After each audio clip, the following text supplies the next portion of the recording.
Hi, this is Kane Hodder. You are listening to the Don't Go Out There Horror Movie Review podcast. I'd like you to listen to it. And also, if you happen to review me poorly or any of my films, well, I will kill you.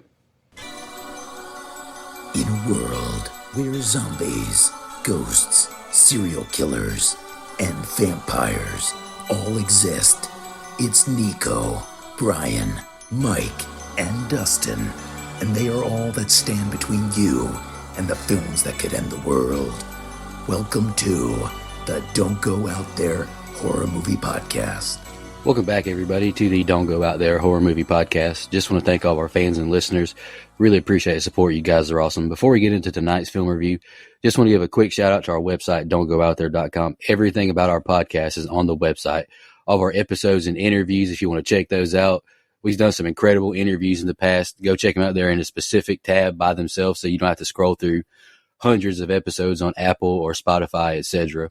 We also have our store if you want to grab a shirt, a mouse pad, a hat, all that good stuff. We'd love to see your pictures, rep your favorite podcast. And Shan's Etsy page is also attached if you want to grab a tumbler. All of our social media links are on there as well. Facebook, Twitter, Instagram, YouTube, TikTok. Like us, subscribe us, follow us, all that good stuff. And the last thing I want to shout out on our website is our Patreon. We call it Blood Donors. We have the traditional monthly reoccurring kind. If you want to support us, help us pay the bills, as we say. Or if there's a movie you want us to review, that option is available as well. Just check out our website, don'tgoouthere.com. Also, if you haven't noticed, we've recently joined the Believe Network. So there's some ads on our program now. But if you want ad-free content, go check us out on Blood Donors. The ad-free episodes will be available there. We appreciate your support. We hope you enjoy the episode. All right, guys, jumping to the film review. This week we are concluding my theme of never seen a month. I think it's been a pretty fun month. Dustin, go ahead and announce your pick and why you picked it for the 15th time. So I was looking and I was like, man, Charlize Theron, that's a very handsome lady. So I started looking at her IMDb page. Stop me if you've heard that phrase before. But no, I was looking at her IMDb page and I was just like, I've seen a lot of her movies, I feel like, but I can't think of them on the spot a lot of the time. And I saw Monster and I was like, you know what? That's a movie that I always meant to watch, just never did. So I picked it. And, this movie had the distinction of being the 300th movie that I've watched and logged on Letterboxd so far in 2025. 300 movies by mid-June. I need a girlfriend. Anyway, I just can't get over how unrecognizable Charlize Theron is in this film.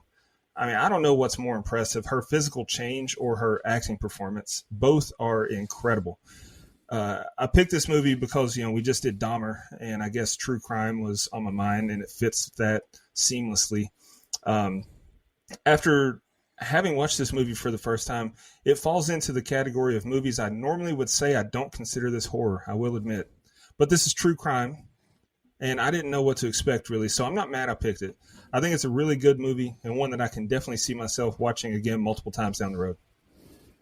Yeah, I'll go next. And I kind of thought that as well. And it's really just the way they wrote and portrayed it. Like they could have made it a lot scarier, but they made it. I wrote in my notes, they made it like an outlaw love story. Yeah. And God, fucking Christina Ricci, she's a good actress, but her character annoyed the shit out of me in this movie. Awful. God, I couldn't stand her. Awful. But anyway, I've seen this movie one time before this, and I enjoy it. Like I'm a true crime listener. I think Charlize Theron does fantastic as Eileen Wuornos. What a transformation. Great acting. We get to see Herschel and Otis on screen again. We love to see it. Man, that Herschel scene there, that hit me in the feels. Like, you're going to kill Herschel like this? You're going to do me like this movie? But anywho, I like this movie quite a bit, but I don't think it's perfect by any means. So, I'd never seen this movie, and it's interesting. I don't know if it's because we just did Dahmer series, but it's weird how, she was a serial killer, but I never had this, disgusting hatred towards her while watching this like I did Dahmer. And, I got mad when I felt like the show Dahmer tried to make you feel sorry for Jeff, and I talked about that on the series, and this movie, that's what I felt, a lot of pity. And let's just say the roles were reversed. I mean, if this was a man, I don't think I would feel that way. I think that's just maybe like a human nature thing. I guess the way we're wired. But I thought that was an interesting mirror anyway. But as far as this movie goes, I thought it was, I mean, it's not one that I'll probably watch again, but it was a great production, great acting. It's going to get a high score from me. Yeah, so I want to state outright, I think this movie's great. Like, I think this is a really good movie. And I think Charlize Theron is fantastic. Her acting performance is top notch and deserved every award that she got for it. Honestly, Ricci, as annoying as the character is, as Selby, I think she's great as well. You know, as far as a supporting actress, I think that she's awesome. And there's a lot of really good stuff here. You know, I think my problem with this movie is the writing, right? Like, having watched some documentaries and listened to some podcasts about Eileen Wuornos, they fluffed her character up. Like, they made her Steve Austin-esque, like some kind of anti-hero. And like, yeah, there's a little bit of that to her story. Don't get me wrong. Like, she was raped.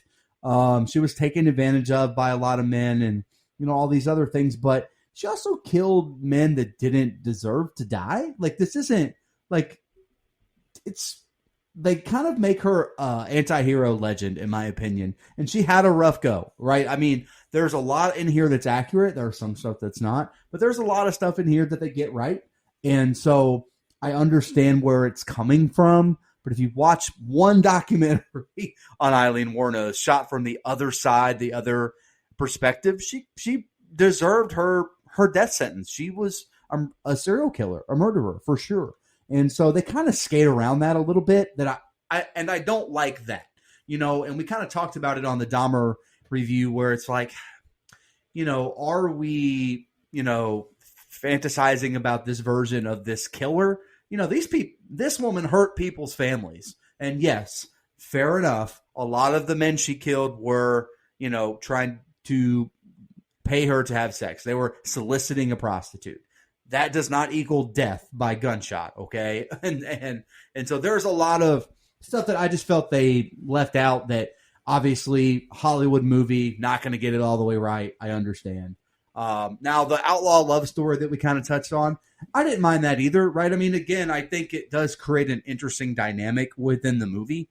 And, you know, almost like a Bonnie and Clyde situation, except it's Bonnie and Bonnie. So, sorry, I couldn't avoid that. But again, really good movie. Had nothing. And so my score itself will be pretty high. You know, spoiler here. But I don't like the way they portray Eileen Wuornos, because they make her out to be a little too sympathetic for my liking. Because while her backstory is sad, I don't think every guy that she killed deserved murder to the back of the head. Which you touched on there with, you know, Nico. I mean, you know, there's a few different guys. Honestly, they had her, kill 4 people in this movie, right? I think, yeah, I think so. It's more. It's more, and a lot of them didn't deserve it. So anyway, all that being said, great film. I read that, you know, I've listened to podcasts, but I haven't listened to one in a while. But there's a fun fact where she admits that several of the kills were for profit. So, 100%. I mean, So I was unfamiliar with the true story going in. I still really am. I've read the Wikipedia page. That's about the extent of my research into the real Eileen. But this movie does, I mean, we talked about it in Dahmer, how we don't want, you know, real life killers and bad people to be built into these sympathetic characters. Sure. This one does that, but also I'll get into it scene by scene, but it does it to a certain extent, but also it does show, you know, her kill guys who weren't out for rape. She killed, you know, so Sure. It does present that she is a monster. But, you know, one of my biggest takeaways from this movie was that I guess it was sympathetic to the point to where I think that she was, and I don't know how accurate this is, but kind of a product of her own environment. She could not escape the cycle. Like, she tried to go straight, and with her background, she couldn't get out of that lifestyle. Definitely. And I'll touch on it more during the scene by scene breakdown. So it's kind of a conflicting feeling that I have. Sure. as to the movie and the story, because if these guys are trying to rape her for real, yeah, kill them. I have Absolutely. no problem with that. 100%. Rapists should neither. be murdered. Me either. And also, if she truly did want to just get out of this life and work a 9 to 5 and go home to the girl from Casper, that's fine too. But she couldn't. They laughed in Sure. her face. They mocked Yeah. her, and she had to turn back to the only thing she's ever done for money. So it's conflicting for sure. It's definitely To be conflicting. fair, she was applying for jobs she was not qualified for, like at a lawyer's office. Well, and that's the thing. Even though, the it's job like she would have been. was- Yeah, for sure. We use the word ignorant, like, oh, you're ignorant, like to mean stupid. She was legitimately ignorant. She did not know. And I touch on that in my CMS scenes too. She did not know that she wasn't qualified for these jobs. She just sees this job exists. Let me go do it, because she had no life. She had Sure. no Absolutely. schooling. She had no upbringing. And it's sad. It is, but that exchange with her and the lawyer was funny as hell. So It funny. was dude. funny as fuck, dude. That shit was So was great. the ad-lib line I when say- she's walking out. Theron is awesome in that scene, man. She kills it. And again, what was this, the secretary's name? Leslie? Fuck F yeah, fuck Leslie? you. Yeah. you listen. Really quick, you are right, and I put that in my ending, but I'll say it now. She is a sympathetic character to an extent, right? For all the reasons that you said. She never had a fair shake at this life. I have no doubt that is pretty damn accurate, right? She's the product of her own environment. For everything you said, I don't want to just rinse and repeat everything you said. I completely agree with you. I do think my only beef comes from the aftermath of the movie, which was she kind of got turned into a cult hero, which is inaccurate to do because I think the movie doesn't a good enough job making us not like Eileen. She has a lot of not likable characteristics, but there was, and I read about it again this morning.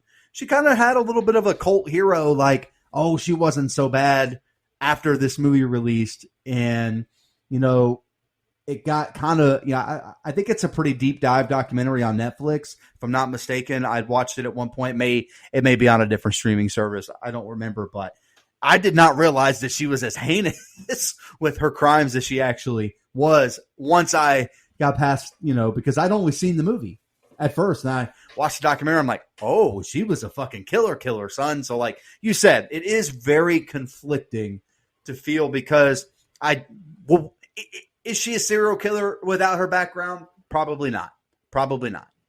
And I think that this movie also does a good job showing a distinction between motives of serial killers in general. Like, she's not the same kind of person to me as a Jeffrey Dahmer.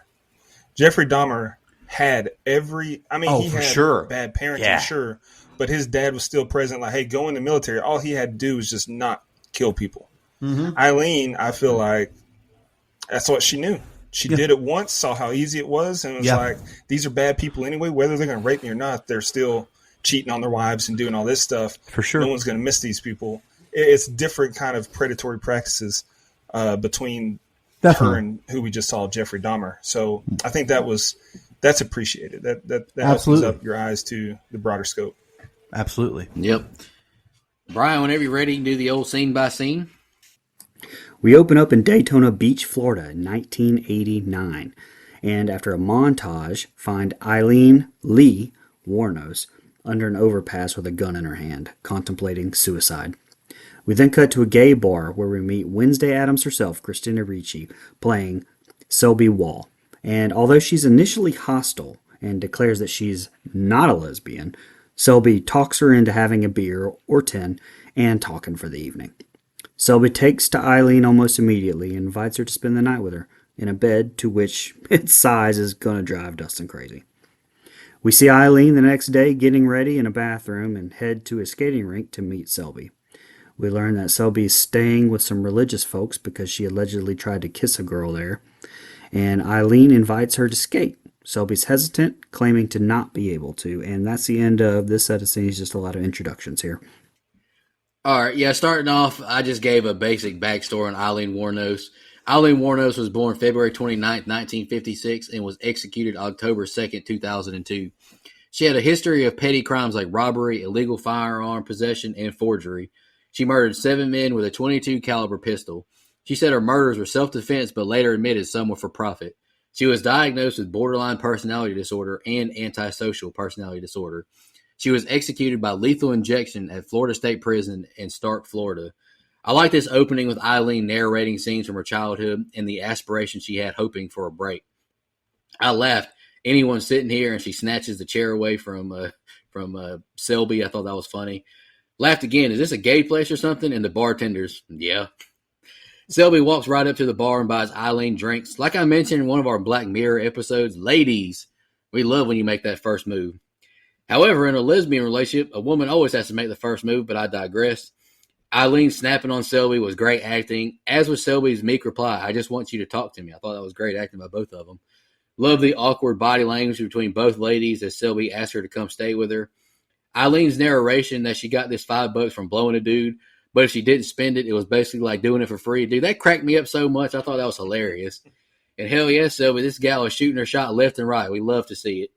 I can't believe I haven't said it yet, but the makeup is so impressive on Charlize Theron to look like Eileen. I thought it was amazing. Donna is portrayed by Annie Corley, who we last saw in Law Abiding Citizen. She was a judge who has the best jump scare in movie history, in my opinion. That movie scared me so bad the first time I saw that jump scare. Laughed at Eileen's breakdown of men at the skating rink, then calling Trevor an S&M fan and finding out he lives with Selby. This is the last thing I got. Been a good opening, but mostly from the character development part.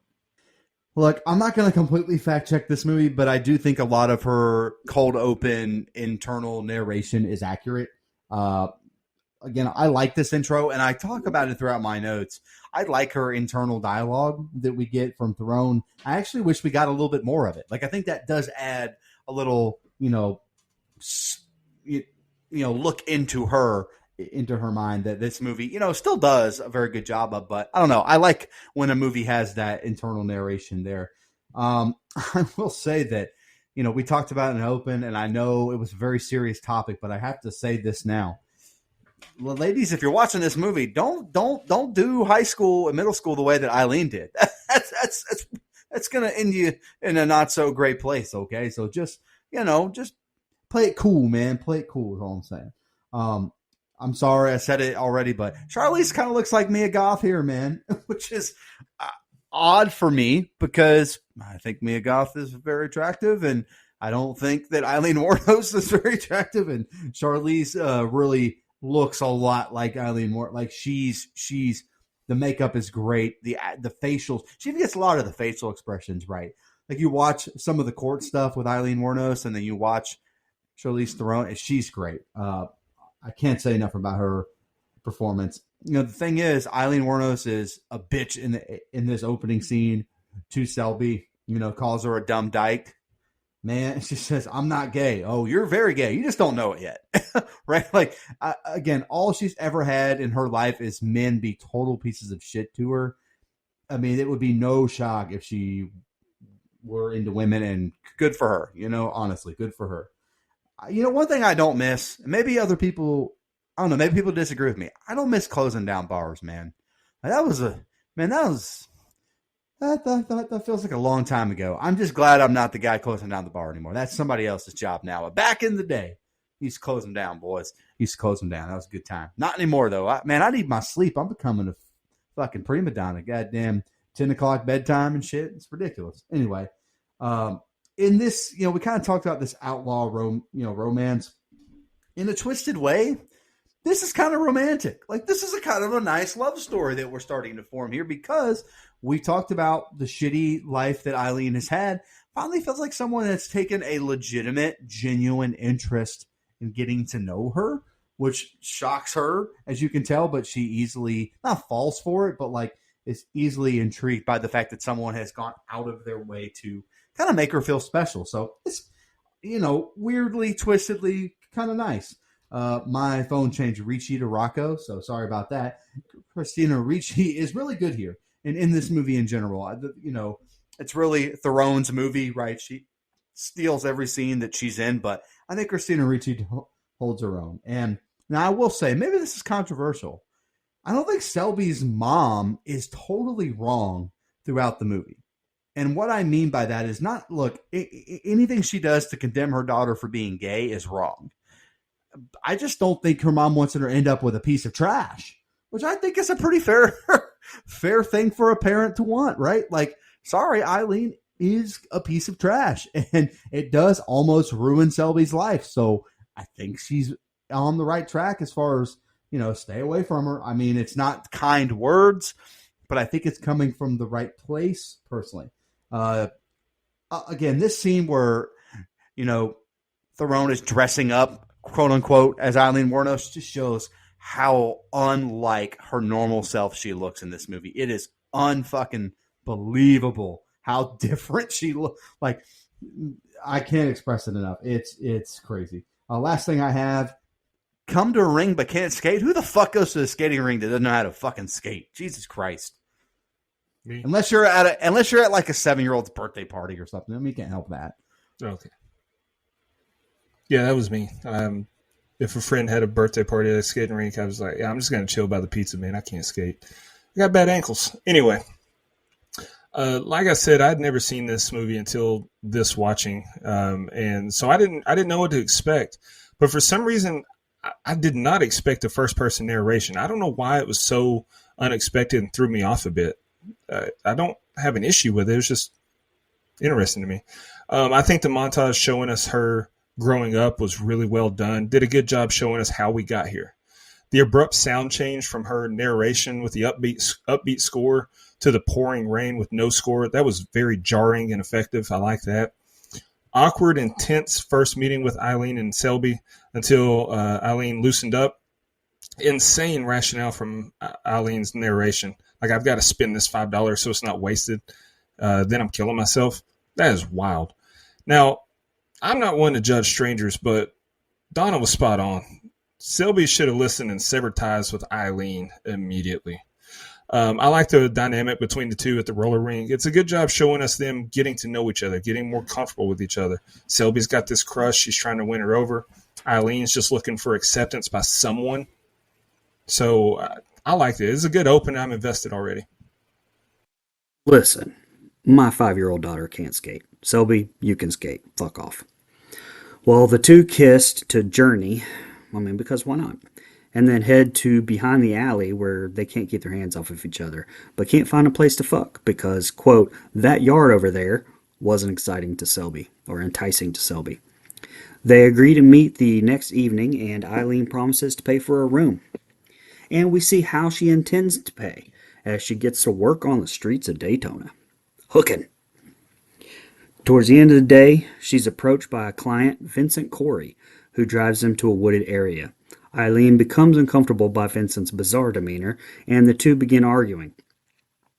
Vincent knocks Eileen unconscious. Meanwhile, Selby waits for Eileen, but leaves after she does not show at the skating rink. We cut back to the car, and Eileen regains consciousness and finds herself tied to the steering wheel, as Vincent brutally rapes her and beats her in a tough-to-watch scene. Eileen manages to free her hands and shoot him to death with a gun from her purse. She disposes of his body, steals his car, and decides to quit prostitution. Later that night, she visits Selby at the house and asks her to run away with her. Selby agrees after Eileen confesses her love and promises to support her, and the two run off into the darkness, with Eileen telling her not to go back to get her stuff because fuck your stuff and your couch. I'll buy you new stuff. Don't feel bad, Selby. I can't skate either, but I am a rollerblader from way back. I was all about them rollerblades. Any red blood bleeding American should love Don't Stop Believing by Journey, and if you don't like it, just unfollow me back. Not a more romantic place to have a first kiss than a skate ring with hundreds of other people you don't know watching you. And good night, Eileen. Eileen went from not being gay to taking Selby to Taco Tuesday outside the building for all the world to see. Goodness. I can't believe Selby is leaving Eileen with blue ovaries over here after this heated exchange. This is diabolical work. Selby is a fictional adaptation of Eileen's real-life girlfriend, Tyria Moore. This first guy picking up Eileen is played by Lee Tergesen. We last saw him in Texas Chainsaw Massacre at the beginning. This is a very tough scene to watch when he snaps on her, demanding more from her and hitting her with the flask. Poor Selby waiting for the woman she likes as we cut to see her bound and bloody and assaulted by the tire iron. This guy is a pure sadist. Good for Eileen. Like Dustin mentioned, like if this is what happened to Eileen with this guy, I don't feel bad for him at all. This animal deserved to be shot and killed. Great acting again by Charlize in this entire scene. Selby's folks Selby's folks she's staying with are on it, doggone it. 3 knocks at the window, and they're in there with a pistol ready for that action. I was like, damn, that's impressive. This is the last thing I got. Another good set of scenes, a lot of action, drama, tense moments. It was really good. Go ahead, Mike. Yeah, so again, her initial reaction to this romance that she has with Selby is it's sad in a way, right? Because again, think about how men have treated her and will treat her on film that we're about to see. So this interest that a woman has in her, whether she's quote unquote gay or not, I think she is gay. Well, whether she is or not is great, right? And in a perfect world, guys, she falls in love with Selby here. I forget the woman's real name. Falls in love with Selby and does not go on to commit horrible crimes. Gets that job, turns it around. That would be an awesome story. That's not what happens, as we know. But again, I'm invested in the love story, especially in the beginning, about like, wow, good for them and good for Eileen finding someone. Now, again, she kind of sucks, but that's not. I don't know. Again, very conflicting feelings. Again, Selby's mom, and I'm glad Dustin agreed with me. She's just trying to be sweet and care for her daughter, man. Like, some people without history, with history may not look at it that way. And I don't think it's right for her to shame her kid for being gay or being who she is. But I don't think she has any bad intentions when it comes to like, stay away from Eileen. She's bad news. She's trash. Like, she's right. Like, her mom is absolutely right. And she's actually being kind of sweet, honestly, or trying to be. Still trying to be involved. Just wants what's best for her daughter. Anyway, this scene was tough to watch in the car, man. $25-$30. Fucking pathetic. Guys, Jesus Christ, man. We got to do better. I mean, this is fucking ridiculous. Off this low amount of money shows you how much you already think of this woman. And, what ends up happening is gross, man. I mean, again, demanding more. Tough scene to watch. And like I said off the top here, guys, not every guy deserved to get what Eileen did to them, but this fucking piece of shit did. I have no problem with Eileen taking this bastard down because he is a massive piece of shit and he deserves what's coming to him. This is a justified death and in self-defense, by the way, in my opinion. So good for her and good, fuck that guy. And Theron is great in this scene too, man. She plays this part so well. It's emotionally charged. She fucking when she kills them, these like visceral screams that she lets out are really, really good. Just a lot of good stuff, man. Great acting. Last thing, I know she's had a rough go, but poor Selby, man. Like, finally meets a woman that loves her back. She kind of keeps having to sneak around because of her parents and her upbringing. Finally meets someone that loves her back, and it ends up being one of the most famous serial killers of all time. Jesus Christ. What a fucking crapshoot that is. Yeah, first off, I got to say, Nico, Don't Stop Believing is a great song, but it was ruined for me forever by the ending of The Sopranos. I don't even really have an issue with that ambiguous ending that we got. I just didn't want the show to end, and that's the song that's playing in that final scene, so I just can't hear it the same anymore. Anyway, when they skated together, Tiger King popped into my head. You ain't that straight, are you? She changed her tune real quick from what she said at the bar. Good night. I like how the score is so upbeat early in this movie. It makes the tone change or the events that unfold more shocking because you almost forget what the subject matter is. Like it lures you in. When the guy picked her up around 6, am I mistaken? Or was that a cop 2 cars in front of him? That's a bold move, picking up a hooker on the side of the road with a cop that close. Then when he cracked her upside her head, boom, there's the tone shift. We were lured into forgetting, like I said, what this movie's actually about. It's a really tough scene to watch, and I don't feel bad for that guy at all. Like I said, kill rapists. Don't put him in prison. You can't rehabilitate that, I don't think. Theron is so good when she goes to talk to Selby. She's incredible in this movie, and you can really feel her emotion in what she's saying here. I'm just entirely captivated by her and the story. The two load up and head to the Little Diamond Motel, and we see a montage of the two going out and being a couple. We see Selby go and get the rest of her stuff from Donna's, and then back at the hotel after getting rid of the evidence of the last murder. Eileen tells Selby she's done hooking and, quote, gonna do it up royal. All right. Well, that didn't work out as we see her shut down on all job interviews. One of them culminates with a fuck you, Leslie. It made me laugh. And the two just head to the bar. The next day, Eileen continues to struggle and is picked up by a cop, but this cop doesn't want to take her in. He just wants some head. And he takes her to a parking garage and forces her to give him some. Yeah, for sure. Donna snitching on Selby to her pops, but good on Dad calling her out on the bad choices she's making. Like, that's good parenting. Just based on what we've seen from this movie, I don't know how Selby is the one being used. Eileen is the one paying for everything. I'm all for goals, but going from hooking to wanting to be a veterinarian, that's a big leap, but good for you. I'm actually proud of Eileen in this moment, dressed up, looking for a job, riding a bike, trying to find a job. Like, yeah, you're trying. I like that. Applying for a job in a lawyer's firm is wild work, though, and this guy is being pretty harsh, but I thought their heated exchange was hilarious, like we talked about earlier. Eileen is tweaking. This seems stressful if I'm Selby. I stayed here to be with this chick who says enough F-bombs to be in a Rob Zombie movie and has no path to a job or provision. Like, I'm nervous if I'm Selby. This wasn't appropriate at all from the cop, but I laughed. What's a whore to do on a day off? Go to church or something? And this is the last thing I got. Cop gets head as this set of scene ends. All righty then. Look, this pitch that Eileen makes sounds like such a fucking crazy idea for Selby. Crazy. You know, very cult leader-esque words from her there, trying to convince Selby to come with her, and it works, right? But I don't know. Hey, you know what? Mom is wrong, okay? Because Mom's wrong about one thing. She says that woman's not even gay. Nope, Eileen's very gay. But she's also a hooker and also a serial killer. And she's only wrong about one of those things. But again, hey, she has to make her own bed and lie in it. You know, I got to criticize Eileen here if we're just talking about lifestyle. You know, we got to get it together. We got to get some plans, you know, and she is trying. You know, we talked about it in our open. She does this stuff where she does try to go to these different job interviews, and it does not go her way. I'll be honest. She interviews fucking horribly, though. I mean, Dustin, you got to admit, and we've both been hired by this place. I mean, TQL would have sent her out the door in a heartbeat, especially with that outfit. That wasn't going to get it done right there, buddy.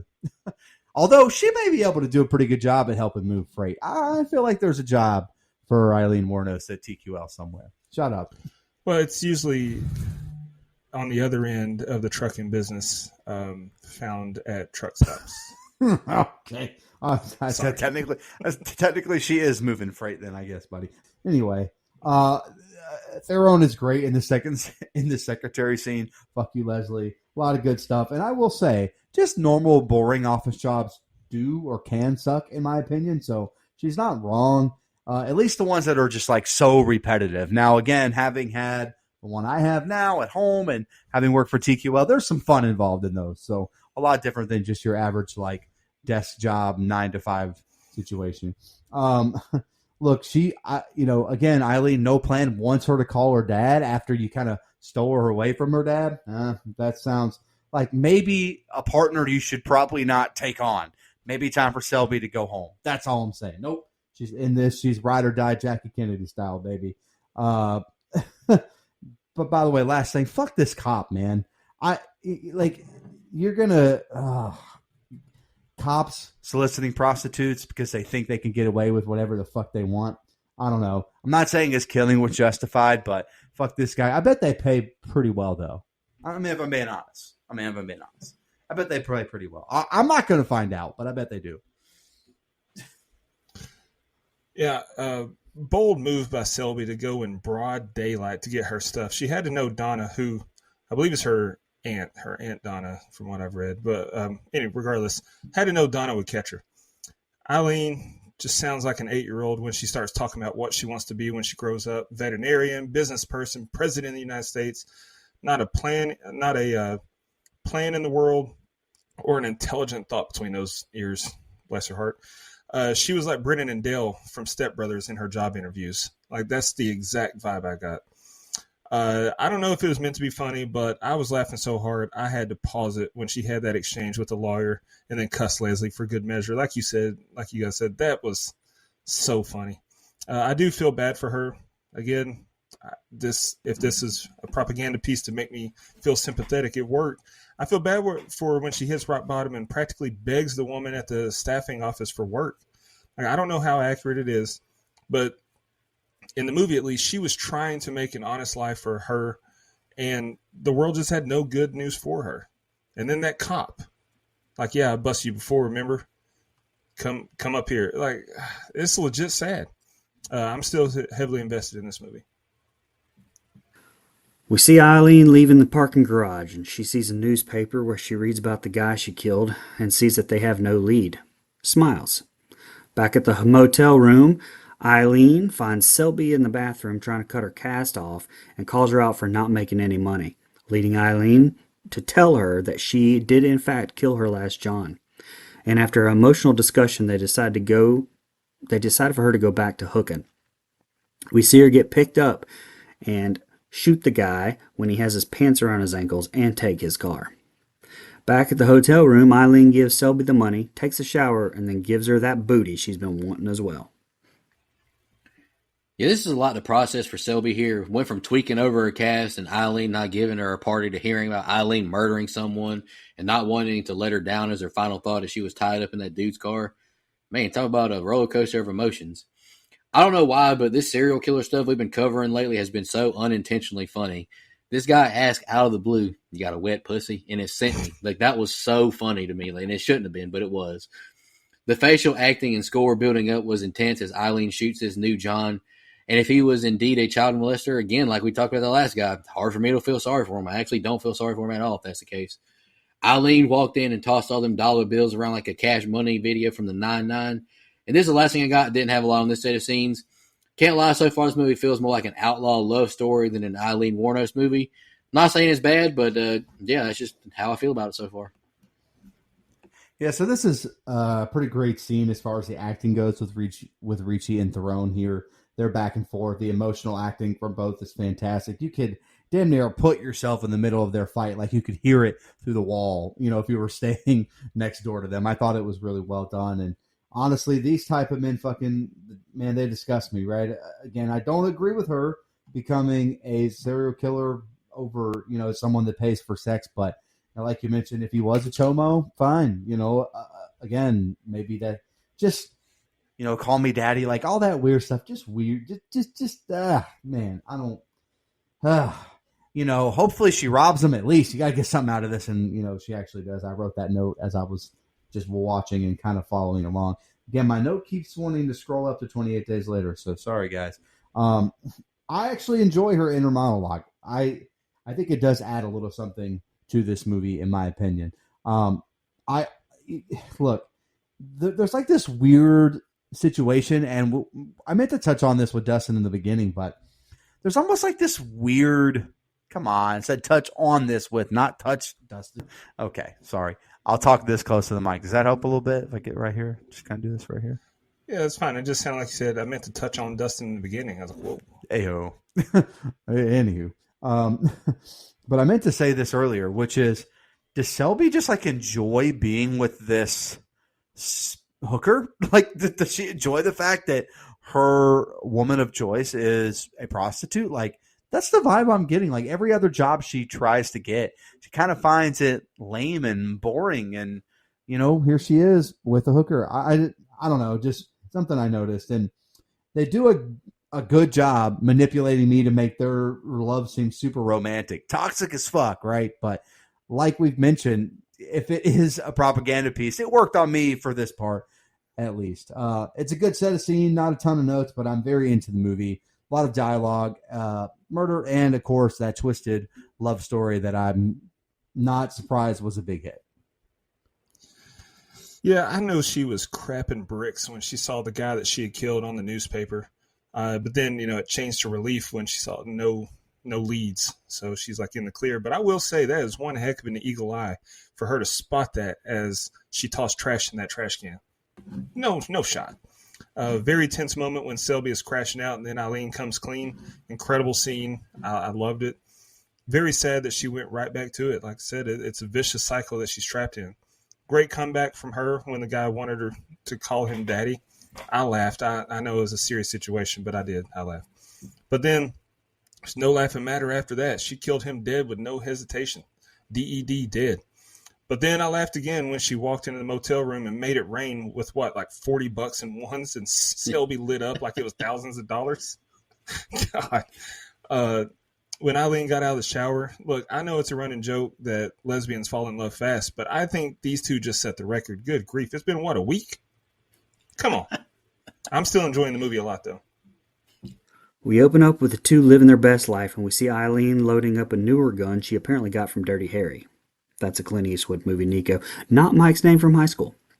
We see her take a John out, but she finds out he's never done this before and decides not to kill him. Just gives him a quick handy, real quick handy, and takes his money. That John, played by Pruitt Taylor Vince, also Walking Dead alum. The next morning, Selby wakes up a clearly drunk Eileen and spots a Trans Am in the driveway. Woo! Takes the car, grabs a beer, and heads back to the bar. Back at the house, Eileen is angry cleaning the oven and confronts Selby, who returns in the Trans Am, who says she just wants to go to Fun World, which takes money we don't have, Selby. So Eileen storms out. We cut to the two at Fun World, and Selby takes off to join her friends from the bar and leaves Eileen by herself. When she's finally ditched by the girls, she goes back to Eileen and they ride the Ferris wheel. Can't help but feel sorry for Eileen here. The next day, while driving one of the stolen cars, they wreck it into someone's yard, but Eileen manages to drive away and dispose of the car. Back at the house, they air all their dirty laundry, and Eileen tells her the truth about killing the Johns and shows her all of the newspaper clippings of the murders. As money runs out, Eileen finds another client, Victor Warren, and kills him in the woods, realizing very shortly he was, at some point, a cop. And the next set of scenes is the ending. Yeah, this score playing along is groovy as hell. I even Shazammed it, if anybody remembers that app. Crimson and Clover by Tommy James and the Shondells. I thought it was groovy. I might go download it. Eileen's got no chill. God dang. She snapped on that manager at the restaurant. That's the kind of behavior that gets you busted, sis. You need to calm down. Pruitt Taylor Vince is on screen now. We've seen him previously in Bird Box, The Walking Dead, Constantine, and Identity. 5 times now on the show. That might be he might be one on the show the most, considering he's not in any franchise. That's pretty impressive. And then Selby says, "Can I ankle in on those nuts?" What does that even mean? Like, I've never heard that phrasing before. Like, that was one of the worst lines I've ever heard. Just can I have some of them peanuts? Like, what is ankle in on those nuts? But anywho, Selby, I think she's a loser. She's telling Eileen stories to make friends with people at the bar. I don't like Selby at all. This might be top 3 most toxic couples I've ever seen, right up there with Ronnie and Sammy from Jersey Shore and Lori and Shane and Rick. Goodness. Eileen has enough problems in life. She should have left Selby's childish ass in this fictional relationship. Why is Eileen even letting Selby drive? She's childish as hell and has no self-awareness.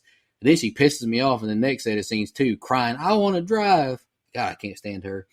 This exchange between Donna and Selby, you can tell is from the 80s and 90s from the dialogue and the choices of phrases they use. Goodness, I'm not going to say them because I'm not trying to get canceled. This was an intense scene with Eileen and Victor and her finding out he was a cop. Holy shit, it just hit the fan. That's all I got. Go ahead. Well, you know, the funny thing is on top of all the other shit that's wrong with Eileen Wuornos, she's kind of a just making a loud ass scene at this fucking restaurant. Man, sit your ass down. Your fucking $40 that you made last night. Jesus Christ. Eat the food. Okay. Anyway, look, this one is, this kill's a little bit different, right? I feel like this guy was just desperate, and I'm glad that she didn't kill him, right? The look of disgust on Eileen's face when she's giving this guy the handy, little side handy, not even looking, is interesting. So, again, goes back to the conflict that we have, which was she seems to have, if it's a propaganda piece, like you mentioned, Dustin, then shoot me. But I didn't fact check every single scene in the film. She gives this desperate guy a handy, and then, does him a solid, right? I mean, does him a solid for the first time. Maybe it shows she does have a little bit of a heart. I mean, I'm just being honest, and honestly, I'm not so sure that Selby's in love with her. I think she's kind of bored, right? You mentioned, Nico. I think she's a loser too, right? Just for, telling Eileen stories at the bar, trying to meet people. Oh man, get the fuck out of here. She can't have any of her own story because her stories are not fucking interesting. So that's why she has to steal that. And is Fun World supposed to be like Old Town in Orlando? That's what it looks like. That's the vibe I got. Fun World. And Old Town's great. Like, don't get me wrong, but it looks a lot like Fun World. So I was like, that if you filmed it close enough on location, that's probably where you filmed it.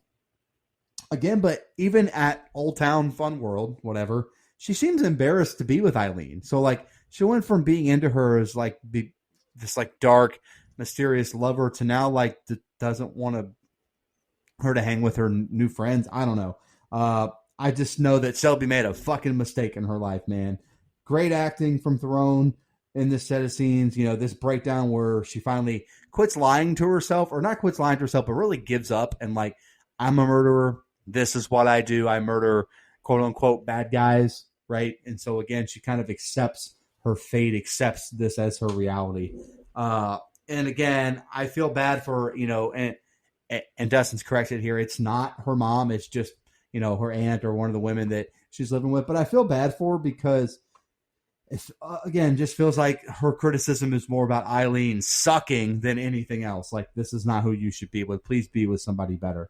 That man, this poor guy in the woods, almost died with his pants off, man. That I've always said, and we've talked about it a lot on this show, dying with your pants off, in like a slasher movie or whatever, that's tough. That's a tough way to go. At least give me the dignity, let me put my pants back on. Huh? Well, brother, given your guts track record, I have a feeling you have Elvis Presley ending in your future. See, I have the opposite of Elvis Presley problem, though. That motherfucker hadn't shit for like 6 weeks. I haven't. Yeah. Dude, that shit 2 hours ago. Like, we're good. We have no problem. That's what I'm saying.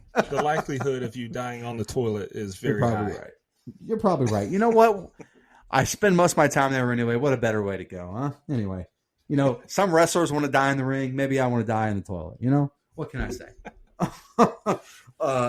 Look, see, the man was an adulterer, but I don't think I was listening real closely. I don't think he did anything else to, warrant his death. Right? Again, he was cheating on his wife, and that's terrible. But that doesn't call for you to be shot and killed. I mean, I don't think so. Then she killed a cop. Big boo-boo mistake, because people, especially in this time period, will come looking for a dead cop. So a respected member of the community. So congratulations, Eileen. You played yourself. Yeah, I felt bad for the guy at the restaurant. Man was just doing his job and got shoved down to the ground by a woman in front of everyone. I felt bad for him, but I still laughed. It was funny, man. Man would crash through that table. She's completely different with Pruitt Taylor Vince's character. Shout out to him. But she's like overly aggressive. Like she was itching to kill him. We're seeing her demeanor change as she becomes more callous and used to killing. And I really appreciate that this movie showed that aspect. Like, not all of her victims were trying to harm her. Like, it's sport for her now. This is her income. She kills guys, takes their money. So I appreciate that they did that so that it's not just a complete propaganda piece. When Selby gets back home, I laughed again when she said, we needed stuff. And she had bought a teddy bear. Grow up, man. What are you doing? A teddy bear? I'd have cut that thing's head off right in front of her. Then I tell you one thing. Selby would have been left at the fair as soon as she ditched me to run off with her new quote-unquote friends. Wouldn't be no Ferris wheel ride. She'd be needing to find a ride home. And then speaking of needing a ride, Selby crashed. Shocker. Women drivers. Then the panic in Eileen's voice and demeanor was great. Theron, again, just crushed this role in every aspect. Ricci was good in her role, too, playing the naive girlfriend and then displaying the shock of learning the truth. I thought was really good. When Selby went to eat with Donna, I was thinking Donna had good instincts. Like, she might be a good person. Then she just goes and drops the N-word so effortlessly. She just made the list. She's not on my good side anymore. Major uh-oh when she shoots the cop. Her demise is coming, I feel. Eileen panics and tells Selby, who tells her to go find a car, that this was her plan. So she heads out and goes back to the bar where she talks to Tom, the same guy we met earlier, who let her use the storage for free. She heads out to find some Johns, and we see Selby see composite sketches of her and Eileen on the news. We then cut to Eileen being picked up by Herschel from The Walking Dead and genuinely offers her place to stay. Despite her hesitancy, Eileen kills him anyway. But we know he survives because we see later life on the farm in Season 2 of The Walking Dead. By the way, don'tgooutthere.com. We reviewed that. Selby tells Eileen it's out, and she puts her on a charter bus back to Ohio. Back at the biker bar, Eileen's drinking her sorrows away, and two men who, unbeknownst to her, are undercover police officers approach her. Thomas, whom Eileen always referred to as the only friend she had, infers the men's intentions and offers to drive her off. Eileen declines, no longer trusting herself with the well-being of anyone dear to her. The two men eventually lure Eileen out of the bar, and she is arrested by the police. Eileen speaks to Selby one last time while in jail. Selby reveals some incriminating information over the phone, and Eileen realizes that the police are listening in. To protect Selby, Eileen admits that she committed the murders alone. During Eileen's trial, we see Selby testify against her with Eileen's loving consent. Eileen is convicted of the murders and sentenced to death, and on October 9th, 2002, Eileen is executed by lethal injection. Yep. Selby is one of the most annoying characters. I know she's fictional due to Tyria Moore not wanting her likeness used, but she's so immature and annoying. I cannot stand her. I know all of us did the Leo point meme. That's Herschel. What are the odds Otis and Herschel are in this movie together? What a brutal scene to see Eileen kill Herschel for no reason. I'm sick and I can't wait for her to get arrested now. I'm so ticked off. And when I watched the movie the first time, it was a sad scene, but I had no, allegiance to him. Now that's Herschel. Don't tick me off, lady. Charlize acts her ass off in this breakdown scene. She nails this role and has been a star throughout. She deserved that Academy Award, which she won, ironically, on Eileen's birthday, February 29th in 2004. Another Leo point meme, that's Kane Hodder as the undercover cop. I'm sure some of you have heard of Mr. Kane Hodder. He's a horror legend. Selby ain't shit. Eileen was ride or die for her, and she snitched. She knew all along. She's guilty too, but this is accurate to the case. This really did happen. Eileen goes down swinging, yelling at the judge and jury. I thought that was great. And I thought it was a good ending with her walking outside into the light and with the text on screen.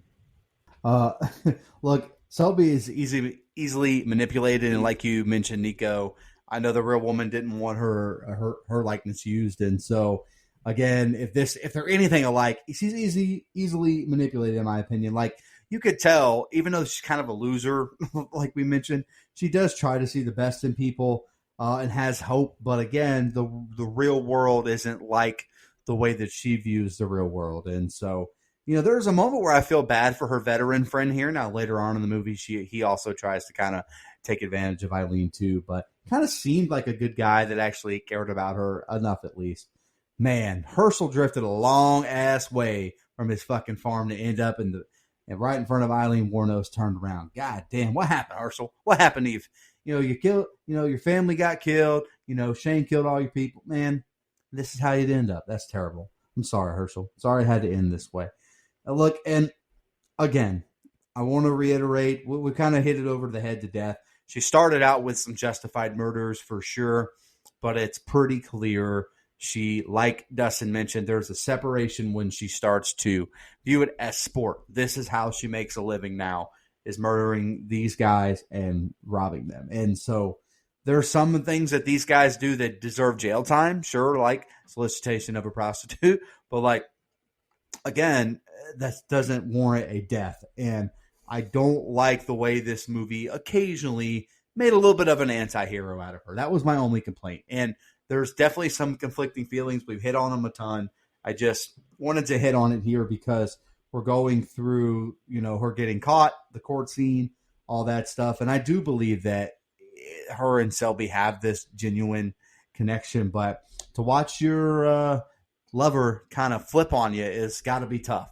Got to be tough because that's exactly what happened. They offered her a plea and she took it, and who could blame her, right? I mean, again, got a narc or we'll have you as an accomplice and we'll put you in prison forever. So again, like we've said, I have some sympathy for her. I do. I really wish there were other ways that her story ended, but she is a serial murderer. There's no doubt about it, without question. I will say, if the guy that raped her when she was younger, if that guy was still alive, fucking find his ass and put his ass in prison too, man, because that guy is a piece of shit as well. But again, all in all, great movie, right? The movie is great. The acting is great. Just they knocked that part out of the park. So not a big complaint. I just wish they had maybe written it a smidge bit differently. Yeah, the tension is high here. I mean, she killed a cop and just wanted to leave, but literally couldn't. The hourglass is running out of sand. These are the days of our lives. Especially when the news starts talking about it and the people whose yard they crash in ID her. As you know, you can feel it tick up. And leave it to Herschel to be the one who picks her up. He was going to just take her back to his farm with Maggie and Beth, and she killed him. Unreal. She's worse than Negan and the governor put together. And very different than Shane, might I add. She let Otis live and killed Herschel. Seems backwards. It's hard to feel sorry for a serial killer, but again, I say it's a vicious cycle she's trapped in. She had no education and no life skills and no way out of this life. Her breakdown with Selby at the bus station was extremely emotional. It doesn't excuse what she did at all, much like what we said while reviewing Dahmer. But I really feel like she was a product of her environment much more so than Dahmer was. So I do feel more sorry for her than Jeff. Something I couldn't help but notice here when she put Selby on the bus was the height difference between Eileen and Selby. Charlize Theron is 5'10", had no clue. Like I said last episode, what's she doing acting? She needs to go grab a rebound. Christine Ricci is only 5'1", also had no clue. In real life, Eileen was 5'4". She killed Herschel and was busted by Jason Voorhees. This is a wild turn of events in this final act. Pretty tough to watch when Selby got Eileen to confess and then testified against her. Again, Eileen was a terrible and heinous person, but she was still a person, and I do believe she really wanted out of that lifestyle once upon a time and just had no way to achieve that. To me, it's a really good ending to a good movie. Yeah, let's jump into our social media. I didn't have you on Instagram. Do we have anything on X? Nothing on X. We do have one on Blue Sky from Making X2, who said he saw this one in theaters as well. The music for Monster was composed by BT, one of his favorite trance DJs / musicians, and he looks forward to the review. Nice. Mike, you got the old Book of Faces pulled up? I don't think we had anything though. Yeah, I'm not seeing anything. Nothing on the Book of Faces. It's all good. Dustin, you got any trivia you want to share? Yeah, I got a handful here. Eileen Wuornos, a notoriously uncooperative person, gave writer and director Patty Jenkins access to hundreds of letters she had written and received in order to gain insight into Eileen's life. I like that. You know, there was some research involved. The real Eileen Wuornos actually used a storage facility like the one seen after she leaves Selby's house the morning after they met. Although in the movie it's shown only once and before the killing spree, in real life she did keep some of her victims' belongings there. She sold several of the other items to pawn shops, which eventually led to her thumbprint identification and subsequent arrest. I wish they'd included that. You guys have mentioned, Selby is based on Tyria Moore, Eileen Wuornos' real-life girlfriend at the time of the murders. Selby is a fictional character. Moore was a notoriously reclusive person and didn't give out many details of her personal life and asked not to have her name, image, and likeness, NIL deal, used in the film. Patty Jenkins agreed. The filmmakers had to use a lot of imagination when writing Selby. Listen, to me, if I'm Tyria Moore, I don't know if she's watched it. It's probably hard to relive some of this stuff. Yeah, probably not. But if I'm her and I did rewatch this, I would be pissed off. I'd rather them get me right than make me look like a complete doofus, because the internet exists. People are going to know that this is based on you, even if they don't say your name. I'd be pissed. Charlize Theron won the Academy Award for Best Actress for this movie on the real Eileen Wuornos' birthday, 2/29/2004. That's a crazy coincidence. The bar scenes were shot at the bar Eileen frequented in real life, The Last Resort. Brittany Murphy, Kate Winslet, Heather Graham, and Kate Beckinsale all screen tested for Eileen, but Charlize Theron was Patty Jenkins' first choice. 189 F words in this one. That's a lot. Kate Hudson was offered the role of Selby, but turned it down. I don't know. Since it's a fictional person, I think that either one of them could have done it, but Christina Ricci did a great job. And the last one I have is that Bruce Dern, who played Thomas, was in Wild Bill with David Arquette. Yeah, I got one fun fact before you go, Mike, with a budget, because Dustin read a couple I was going to read, so I appreciate that. Sorry. No, you're good. I just glad that guy said. I mean, you might have had this one down too and just decided not to read it. Charlize Theron said in an interview that she was confused when Patty Jenkins approached her for the role. Why me? She asked the director. This stuff doesn't happen to me. These are usually the things I have to go out there and sweat blood and kill somebody for. Jenkins replied, we honestly, I just looked at you and I looked at everybody else and I said to myself, I could kick the other actors' asses. You, I'm not so sure. Yeah. So I guess her height played a role in it. Yeah. Sure, Makes she's sense. tall. 5'10", like you said. Go ahead, Mike, with the budget. Yep, the movie had an estimated budget of around $8 million, a little bit over, and worldwide it grossed $64.2 million. I don't think it's the highest grossing true crime film of all time, but I believe it's up there according to BoxOfficeMojo.com. Well, a lot of serial killer movies like that are like really low grade B movies, and they're terrible. So Yeah, fucking awful. The BTK one There's is a movie just called- embarrassing. Jesus Christ. well, there's a Gacy versus Dahmer one, like where Oh, they I've move seen- side by yeah. side. It's like, oh brother, I haven't seen Brother. it, but I've heard it. It's like, come on, man, Fucking pathetic. like what are we doing here? Let's jump into our favorite kill, least favorite kill, and the rating. Dustin, do you want to kick us off? Yeah, favorite kill for me was the first John, absolute scumbag, and I don't feel bad for him. You got what you deserve, if the events were depicted accurately. Least favorite kill was Herschel. Man did not deserve that. He wasn't even Hell trying yeah. to pick up a hooker. He was just being a good Samaritan. Sad. As far as my final thoughts on the rating, Patty Jenkins is so good, man. Wonder Woman is my favorite DC Universe movie, and this is another really good film that she directed. Crazy that this was her first film. We won't talk about Wonder Woman 84. Hated that movie. Theron gave an incredible performance, and the tone of this movie was so unique. Like all this dark subject matter, but the score and how the story was told almost made light of the situation, put us in her shoes.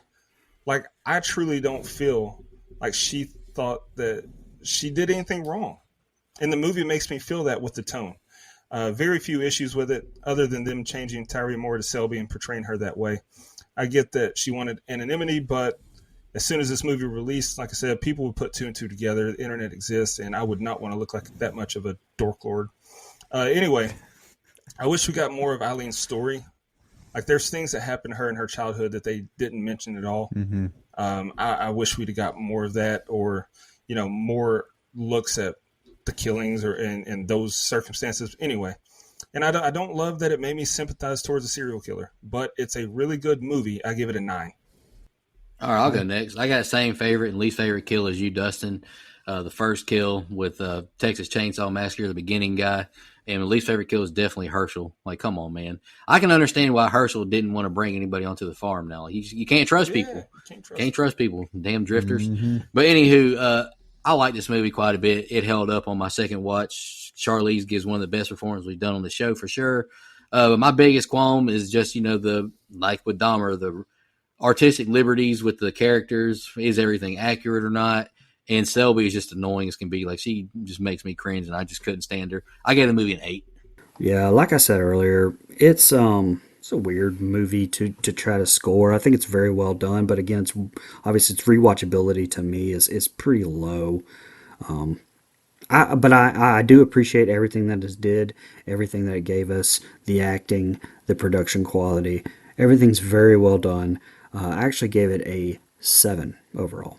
Yeah, my favorite kill is, honestly, my kills are the same as Dustin there. First, John, fuck that guy. And then my least favorite is, of course, Herschel, man. He wasn't even doing anything wrong. Fuck, man. Hate to see that for him. Great film, right? I mean, I've kind of nitpicked my qualms with the storytelling aspect, but don't get me wrong. This film is really fucking good. The acting is top-notch. The way it looks, it does. We covered a movie from 2002 before this. Covered a movie from 2003. Whatever that like grimy, dirty feeling that movie or that era of movies had, I miss that fucking era, man. Everything looks so clean and neat now, and this movie was presented in that like almost grimy, dirty way, but like we've kind of talked about. That's how Eileen lived her life, though, right? So again, that makes sense. So all that being said, top-notch stuff. I give this movie an 8. I thought it was great. All right, that makes it easy. Our composite score then is an 8. IMDb has it at a 7.3, Letterboxd 3.7, Rotten Tomatoes 82% of critics gave it a favorable score. And I wanted to say this, so this film was shot on beautiful 35 millimeter film. That's the reason it looks so good. Nice. I said it before. I think it was when we did that movie Drop. I think that the big studios these days would rather a movie look like $1 million than actually be worth $1 million. Like that crystal clear, perfect, like we're in the room with them, camera look. It just doesn't look as good as raw film to me. Don't believe so. Nope. All right, I'm going to shout out our blood donors. And speaking of blood donors, we're doing a blood donor pick next week, and I haven't seen it, so I'm looking forward to it. Blood donor Mike Azelson, returning legendary blood donor. We're doing his pick next week. I'll just go ahead and announce it now. He chose 2015's The Invitation. I have not seen this.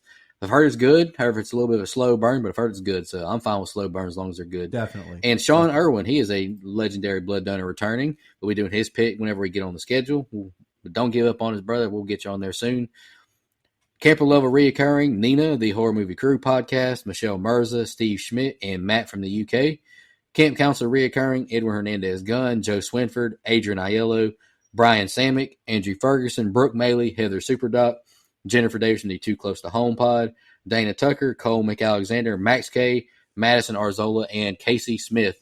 We appreciate y'all for being blood donors. I'm tired right now. We've been doing this for like 3 hours now.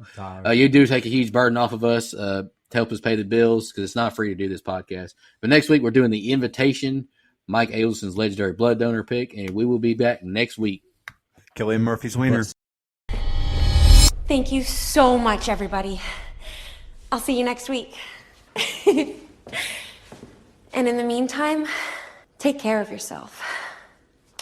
Just want to remind everybody,